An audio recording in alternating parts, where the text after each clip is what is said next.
आपको पहला प्रोजेक्ट दिया, आपने उसमें ढंग से काम ही नहीं किया। 12 दिन का प्रोजेक्ट था, आप 8 दिन आए ही नहीं ऑफिस, किसी और पे डिपेंडेंट थे, आपने कुछ सीखा ही नहीं वहां से। जब प्रोजेक्ट करने का था, आप घूम रहे हो ऑफिस में, चाय पी रहे हो, इसके साथ मजाक कर रहे हो, उसके साथ मजाक कर रहे हो, प्रोजेक्ट में मन ही नहीं है, तो सेकंड प्रोजेक्ट आपके पास नहीं आएगा। Not everyone gets the project. Some people, it can happen that the best people who did in the first project, मुझे याद है कि अच्छा Pinky was there in the first project and she did very wonderfully. She was so committed with the project and the outcome was very successful, very nice.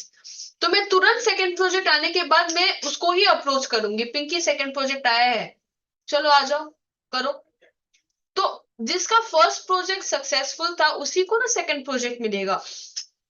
लेकिन बहुत लोग यहाँ पे चालाकी करते हैं, ठीक है ना, बाकी टीम मेंबर्स तो है, वो लोग कर रहे हैं, हो तो जाएगा, हो जाने से तो मैं भी तो उस टीम में हूँ, मेरा भी तो नाम आएगा ही, but no, you have to work, you have to show that you are committed to your work, आपको करना पड़ेगा उसको।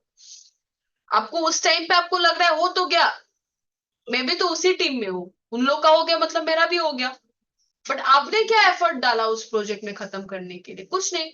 तो सेकंड प्रोजेक्ट आपको क्यों देगा? नहीं देगा। अगर बड़ा कंपनी है तो आपको बिठा के रख देगा, सैलरी दे देगा।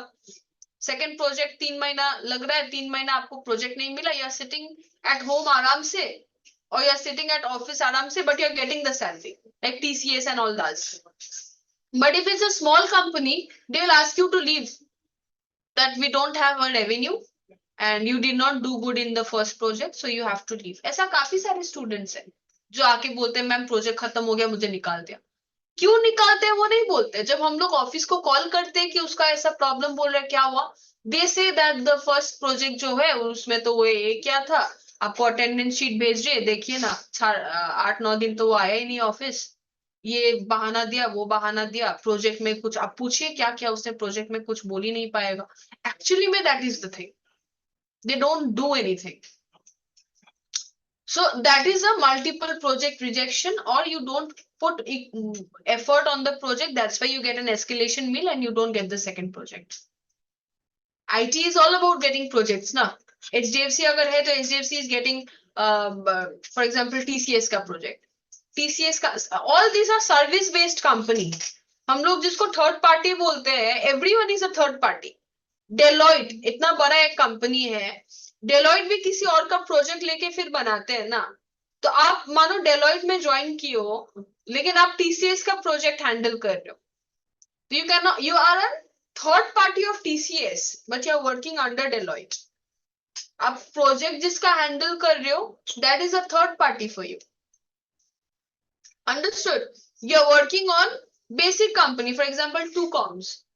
जब जितना भी बड़े बड़े कंपनी है उन लोग के पास मल्टीपल प्रोजेक्ट जब आते हैं तो वो लोग छोटे छोटे कंपनीज को दे देते हैं करने के लिए। Okay, so you're working on this company but you're working on the project of a bigger company. So if the big company finds that you are doing very good, आप बहुत अच्छे से काम कर रहे हो, तो आप डायरेक्ट पेमेंट में भी जा सकते हो, उस वो कंपनी आपको डायरेक्ट रिक्रूट भी कर लेते हैं बहुत बार। That also we have seen. पहले घुसते हैं एक नॉर्मल माइक्रोसेंस ऐसा कुछ कुछ कंपनी के अंडर पे, अब काम कर रहे हैं फॉर एग्जांपल से टीसीएस के प्रोजेक्ट में या कॉग्निजेंट के प्रोजेक्ट में या कैपजेमिनी के प्रोजेक्ट में, तो इतना डेडिकेटेड एम्प्लॉय है, इतना अच्छा एम्प्लॉय है, टीसीएस कैन सी कि आपने इतना अच्छे से काम को खत्म कर रहे हो, तो TCS can give you an offer when they require कि आप मेरे ऐसा ऑफर है, एक हम लोग को एम्प्लॉय का जरूरत है, we are finding this designation, would you like to work for our company. We have seen student getting directly, hired in the main company जहाँ पे वो लोग काम करते हैं। So it's everything about commitment and how serious you are with the project. Understood? So these are the escalation. Now talking about risk management.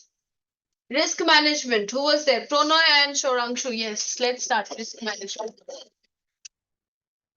Stand up. Ma'am, risk management means it is a